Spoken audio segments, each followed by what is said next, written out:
nasaksihan ang mga nakamamanghang mabubuting gawain ng mga kapulisan ng Rizal Police Provincial Office sa pamumuno ng masigasig at masipag na Provincial Director Police Colonel Felipe B. Maragon simula August 5 hanggang August 11, 2024. Nito lamang August 5, lumahok ang matauhan ng Rizal Provincial Medical and Dental Team sa pagsasagawa ng Love for All na inisyatibo ni First Lady Liza Marcos kung saan ay nagsagawa ng medical consultation katulad na lamang ng konsultasyon o paggamot sa ngipin, laboratory, pagsusubaybay sa BP or vital signs at iba pa na ginanap sa Barangay Kayabu, Tanay, Rizal.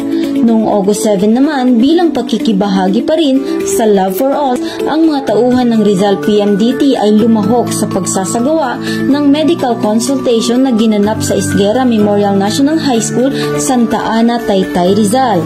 Sa kasunod na araw, health status and monitoring at dialogue sa mga person under police custody ng Hala-Hala Municipal Police Station naman ang isinagawa ng matauhan ng Rizal PMDT.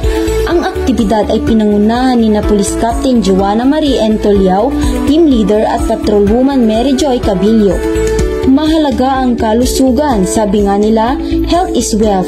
Kaya naman ang ating mga kapulisan ay di lamang tagapagligtas o tagapagpanatili ng kapayapaan sa ating komunidad dahil sila din ay maaasahan sa usaping pangkalusugan.